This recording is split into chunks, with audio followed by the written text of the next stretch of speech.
নমস্কার, বাংলা টাইমস নিউজে আপনাদের স্বাগত। ব্যারাকপুর লোকসভা কেন্দ্রের বিজেপি প্রার্থী অর্জুন সিং এর হাত ধরে শতাধিক লোক তৃণমূল কংগ্রেস ছেড়ে বিজেপিতে যোগদান করলেন।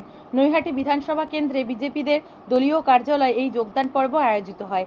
এখানে অন্যান্যদের মধ্যে উপস্থিত ছিলেন ব্যারাকপুর সাংগঠনিক জেলা বিজেপি সভাপতি মনোজ বন্দ্যোপাধ্যায় সহ একাধিক বিজেপি নেতৃত্ব। লোকসভা নির্বাচনের আগে এই যোগদানে বিজেপির শক্তি বৃদ্ধি বলে মনে করছে রাজনৈতিক মহল। আরো প্রায় 50-এর অধিক কার্যকর্তা তারা ভারতীয় জনতা পার্টিতে আজকে যোগদান করছে। মাননীয় সরকার অর্জুন সিং মহাশয় উপস্থিতি সহ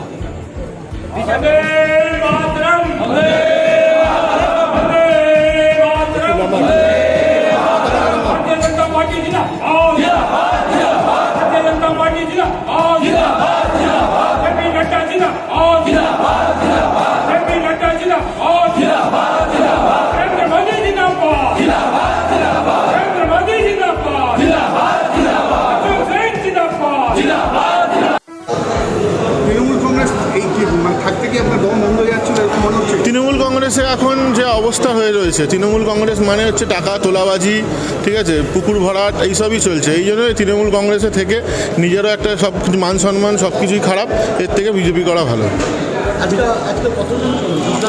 আজকে আমাদের 10 নম্বর ওয়ার্ডে যারা মোটামুটি আমরা একসাথে পার্টি করতাম, 25 থেকে 40 জনের মতো আমরা একসাথে এসে আজকে বিজেপি জয়েন করলাম। আগামী দিনে বিজেপির হয়ে কাজ করবে, কর্ম শুরু করবেন, শক্তিশালী হবে আপনার ওয়ার্ডে। আগামী দিনে আমরা বলতে পারি আমরা 10 নম্বর 15 নম্বর ওয়ার্ড থেকে যা ভোটের লিড দেবো, সেই লিড মোটামুটি অনেকই হবে। সেটাই আমরা চেষ্টা করব নতুন বিজেপিতে এসে আমরা আরও এই পার্টিটাকে শক্তিশালী করার চেষ্টা করব এবং আমাদের যে বিজেপির প্রার্থী হয়েছে অর্জুন সিং মহাশয়, তার হাতকে আমরা শক্ত করব। আপনার নাম? আমার নাম রাজ বিশ্বাস। বিজেপিতে জয়েন করলেন কেন? দেখুন, তৃণমূলে আমাদের মতন যারা কর্মী তাদের আমাদের কোনো সম্মান ছিল না। এবার ওই দলে থেকে সম্মান নেই, কিছু নেই থেকে কি হবে? আর আমাদের মতন যারা কর্মী ছিল আমাদেরকে ওনারা শুধু ইউজ করতো, শুধু ব্যবহার করতো। সুতরাং ওইখানে আমাদেরকে ওই দল আমাদের মানায় না। আর ওই দলে যারা চোর, চিটিংবাজ, গুন্ডা, বদমাইশ, ওই দল ওটা সম্পূর্ণ তাদের জন্য, ওটা আমাদের জন্য নয়। দীর্ঘদিন কিন্তু ট্রেড ইউনিয়নের সঙ্গে যুক্ত ছিলেন আপনি, বিশেষ করে পৌর নির্বাচনে পৌর ইউনিয়নের সঙ্গে ভাটপাড়া, সেখানে কি কোথাও কোনো দম বন্ধ হয়ে গেছিল? সেটা তো অবশ্যই। দেখুন, চেয়েছিলাম মজদুরদের জন্য ভালো করতে, কিন্তু ওই দলের কেউ মজদুরদের কথা কেউ ভাবে না। এই হচ্ছে কথা। আগামী দিনে গিয়ে কি পৌর কর্মচারীদের জন্য ভাববেন? অবশ্যই সে সুযোগ যদি করে দেয় অবশ্যই ভাববো সবার জন্য। আপনার নাম? আমার নাম প্রণয় দত্ত। আজকে ভাটপাড়া থেকে 10 নম্বর ওয়ার্ডে, ভাটপাড়া যে টাউন আছে ওখানে রাজ বিশ্বাসের সমেত 25 জন লোক, যে তৃণমূল কংগ্রেস ওখানেকার টাউনের সেক্রেটারি ছিল, তারা দীর্ঘদিন ধরে তৃণমূল করত, তারা আজকে ভারতীয় জনতা পার্টি মুখ্যধারাতে জয়েন করেছে। আমাদের সভাপতি মনোজ ব্যানার্জি হাত ধরে আমাদের সাংগঠনিক জেলা।